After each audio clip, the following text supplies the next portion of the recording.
Welcome to this explainer. Look, as an evolutionary biologist, I want to kick things off today with a modern scenario I guarantee you know all too well. It's late at night, and you pick up your phone for what feels like the 100th time today. Your thumb just naturally starts scrolling before your conscious mind even realizes what's happening. A post, a quick video, another notification. You tell yourself, okay, I'll just stop in a minute, but that minute stretches into 10 and then 20. You know it's not great for you, and yet the pull is just irresistible. So why can't you just put the thing down? You might think it's a lack of willpower, right? But the real answer is actually way stranger and honestly a lot more fascinating. Here is the absolute most crucial thing I need you to internalize today.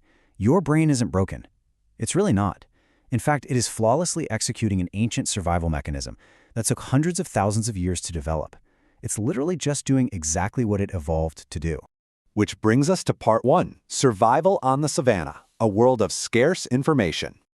Okay, I want you to picture your ancient ancestors for a second. They lived in these small bands out on the savannah, and they were always moving, always scanning the horizon for the next meal or the next threat. You see, information wasn't just everywhere back then like it is now. It was incredibly scarce and absolutely vital. A sudden rustle in the grass? Well, that could literally mean dinner or it could mean death. Because of this, your brain evolved to heavily reward you for paying attention to new things. Seeking out novelty was, for sure, a massive survival superpower.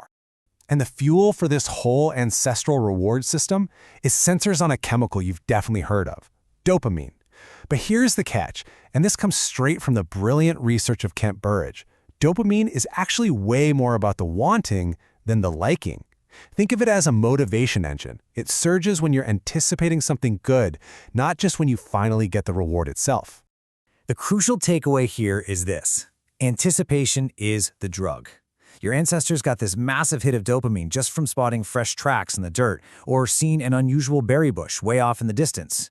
The brain doesn't just flood with dopamine when you finally eat the berry, it floods when you see the bush that might have berries. That anticipation is what motivated them to keep exploring, learning, and pushing forward, even when their next meal was completely uncertain. So let's fast forward to part 2, entering the digital savannah, and what happens when that ancient wiring meets infinite feeds. We are currently living in a massive evolutionary mismatch. Back in our ancestral environment, new information, like finding a watering hole, tracking a predator, or learning a new tool technique shared around the fire, could literally save your life. Constant vigilance and curiosity were huge advantages. But today, we live in an environment of infinite knowledge, instant access, and chronic stimulation. So what exactly happens when our biological anticipation system crashes into a device designed to deliver endless, unpredictable rewards?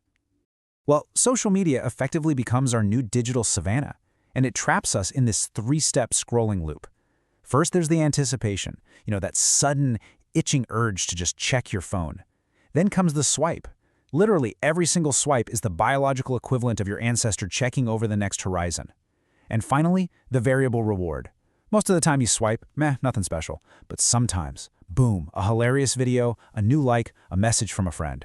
This idea of intermittent reinforcement is incredibly powerful. It traces all the way back to psychologist B.F. Skinner.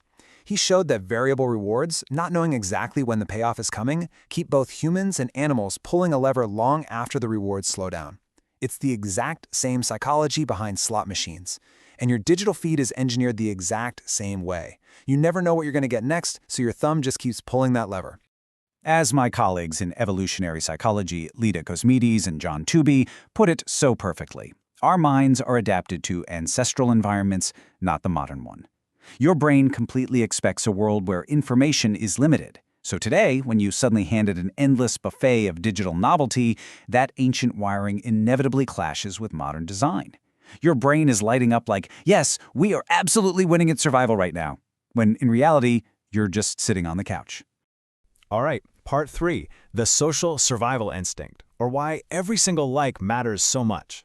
You have to remember, your ancestors lived in very tight-knit groups, and in those groups, social status was literally everything. Being liked, respected, or included directly determined if you got a share of the food or help during a harsh winter.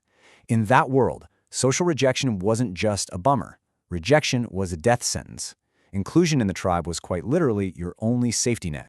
Because of that intense history, your brain treats online interactions with the exact same life or death seriousness as it did hanging out with tribe members around a physical campfire. Every like you get today is a tiny, crucial hit of social validation. Every comment feels like a lifeline of connection. And it's exactly why being ghosted or seeing a negative reply stings so incredibly deeply. Your ancient social brain just doesn't understand that these are often strangers behind a piece of glass. It registers a direct physical threat to your tribal status. Moving on to part 4, chronic stress and lost boredom, and the real biological cost of this constant connection. Neuroscientist Robert Sapolsky has done some amazing research on this. He explains that our bodies evolved for acute stressors, like sprinting away from a predator, which were then followed by periods of deep, restorative rest. We absolutely did not evolve for chronic, low-level stimulation. But today, your app notifications act just like sudden movements in the tall grass. They constantly trigger your alert system. Your heart rate takes up, your dopamine spikes, and checking your phone every few minutes keeps your stress hormones elevated all day long, even if you're just sitting perfectly still at your desk. So we loop right back to our original question. Why can't you stop? Well, with all this biological context, the answer makes total sense. You can't stop because, to your deeply embedded survival systems, stopping feels like ignoring potential danger. It feels like missing out on vital social cues that keep you in the tribe. Your brain is desperately trying to protect you. It's just that the threats and the opportunities have completely changed shape. Think about this for a second. When was the last time you felt truly, deeply bored? Because boredom actually used to be a vital evolutionary signal. It wasn't a flaw in the system. The uncomfortable feeling of being bored is what pushed our ancestors to physically get up, explore their environment, and find new resources when their current ones were depleted. But today, the literal millisecond we feel that slight itch of discomfort, we medicate it instantly with a scroll. We never let that evolutionary signal do its actual job.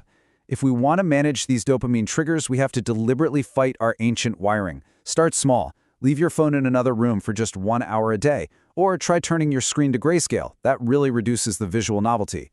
We have to actively practice being bored because otherwise we rob ourselves of the creativity, the deep thought, and the true presence that naturally follows unmedicated downtime. So here is the counterintuitive twist.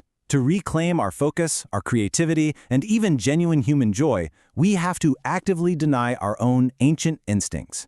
The digital savannah is quite literally engineered to trap you. So the real question is, now that you know exactly how your biology is being hijacked, what are you going to do the very next time you feel that urge to scroll?